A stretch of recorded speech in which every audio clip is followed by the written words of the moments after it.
Nagan was a tribal chief in the jungle area of Pottapi. He and his wife Tatthai didn't have children for a very long time and were praying to Lord Kartikeya, Shiva's son. They were blessed with a son whom they named Thinnan.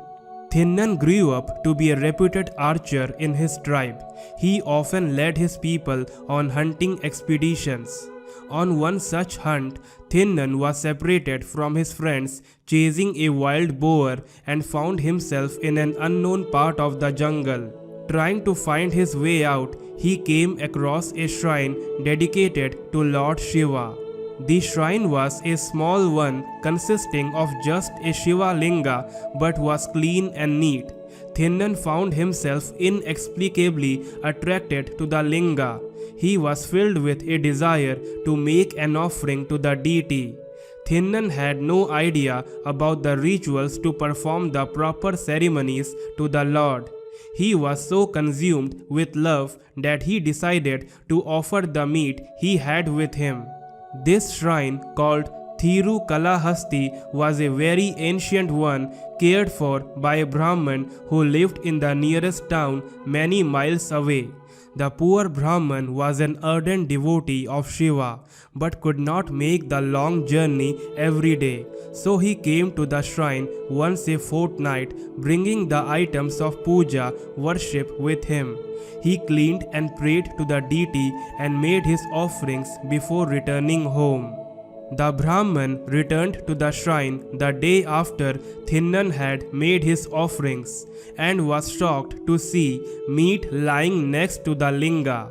He assumed that some animals must have left the meat there. He cleaned it well with fresh water from a nearby stream before continuing with his routine. The Brahman left that day satisfied that he had done his duty. The next day, Thinnan returned bringing more meat. He did not know any prayers or rituals, so he spent some time talking to the Lord and pouring out his heart. This gave him so much pleasure and peace that he started coming every day, bringing with him the catch of the day. One day, as he walked towards the shrine, he saw some beautiful flowers.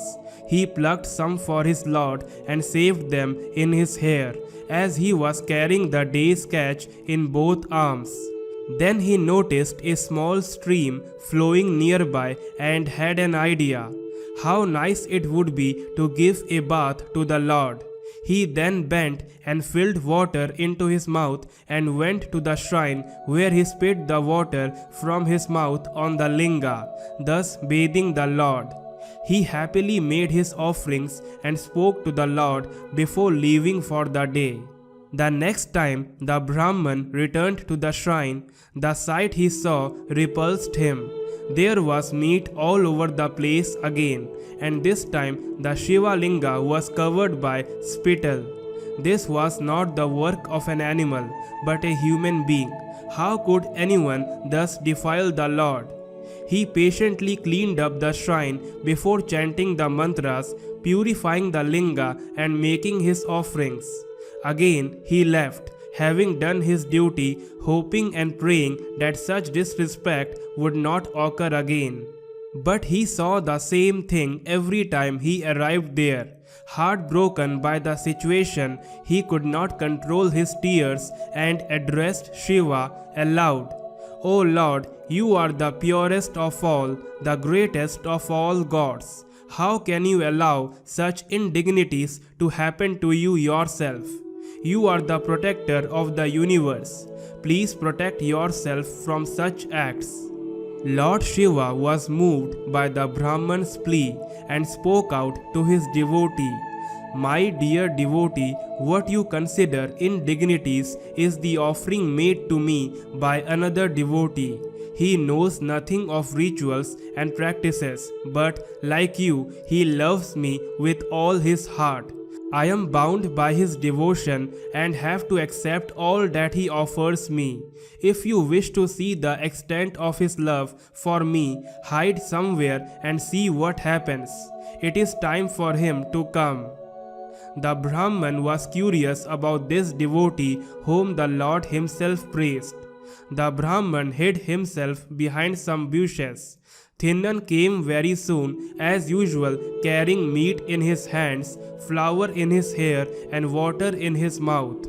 As usual, Thinnan started his routine of bathing the Shiva Linga and offering what he brought to the Lord. Suddenly, he noticed that there was something oozing from the Lord's left eye. Horrified, he ran and collected herbs and applied them to the eye, hoping to cure the problem. It only made it worse, for blood started oozing. He tried out a few more remedies, one of which worked. Finally, he decided that the only way he could solve the problem was by offering the Lord his own eye. Taking one of his knives, he cut his left eye out of its socket and placed it on the linga. At once, the blood stopped oozing and Thinnan heaved a sigh of relief. He started dancing around with joy. Suddenly, he was shocked to notice that the Lord's right eye was now bleeding in the same way. He now knew the solution and decided to offer his other eye too. But once he had taken his right eye out, how would he see where to place it? He pondered for a minute and came up with a solution. Lifting one of his feet, he placed it on the place where the Lord had his right eye.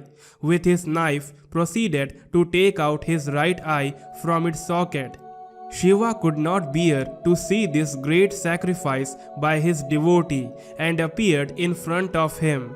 At once, Thinnan regained his sight and prostrated fully before the Lord. The Brahman too came out from hiding and bowed before the Lord. Lord Shiva blessed both of them and praised them for their devotion given in their own way. He especially lauded Thinnan and declared him to be a saint, a Nayanar, as the greatest of Shiva's devotees were known.